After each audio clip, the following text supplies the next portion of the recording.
네, 가자지구 공습이 보름째 이어지면서 팔레스타인 사망자가 600명을 넘어섰습니다. 반기문 유엔 사무총장까지 나서 휴전을 촉구했지만 이스라엘은 대량 살상 무기까지 동원한 무차별 공격을 중단하지 않고 있습니다. 네, 국제부 연결합니다. 신호 기자.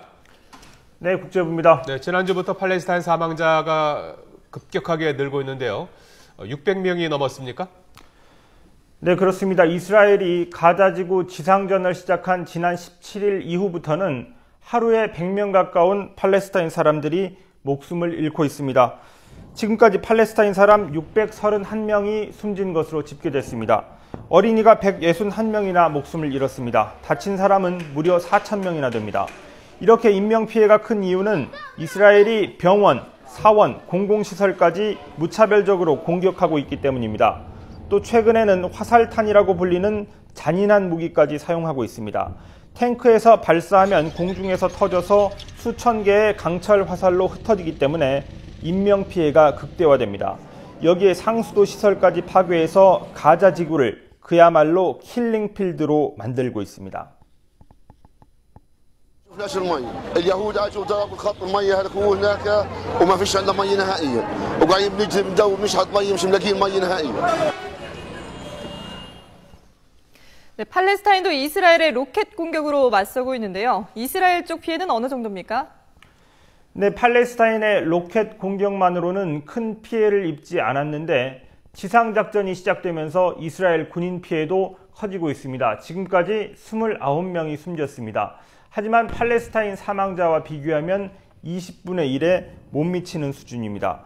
또 이스라엘의 인명피해는 2명 빼고는 모두 군인인데 팔레스타인 측 사망자는 민간인이 대부분이라는 차이가 있습니다.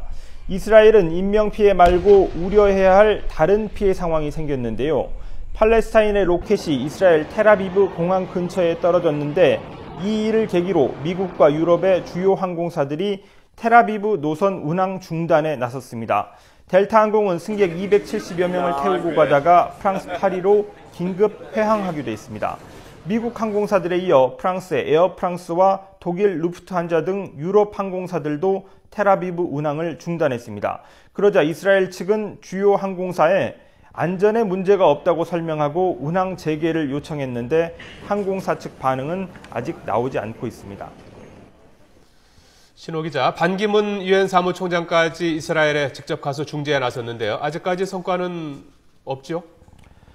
네, 반기문 유엔 사무총장 그리고 존 케리 미국 국무장관 등이 이스라엘과 이집트에 가서 중재에 나섰는데 아직 반가운 소식은 들리지 않고 있습니다. 반기문 사무총장은 베냐민 네타냐후 이스라엘 총리를 직접 만나서 휴전을 촉구했습니다. My message to Israelis and Palestinians is the same. Stop fighting, start talking, and take on the root causes of the conflict. 네, 하지만 이스라엘과 하마스가 한치도 물러서지 않을 태세를 보이면서 당장 휴전에 이르기는 어려울 것으로 전망됩니다. 이런 가운데 이스라엘 군인 한 명이 가자 지구에서 교전 직후 실종돼 이번 사태의 변수가 될지 주목됩니다.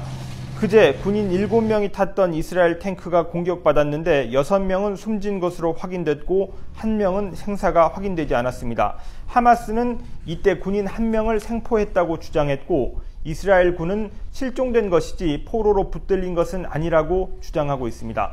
포로 1명이 중요한 이유는 과거 이스라엘의 포로 석방 노력 때문입니다. 이스라엘은 재작년 가자 지구에 5년 동안 억류됐던 병사 1명을 구하려고 팔레스타인 재소자 1000여 명을 한꺼번에 풀어준 적이 있습니다. 지금까지 국제부였습니다.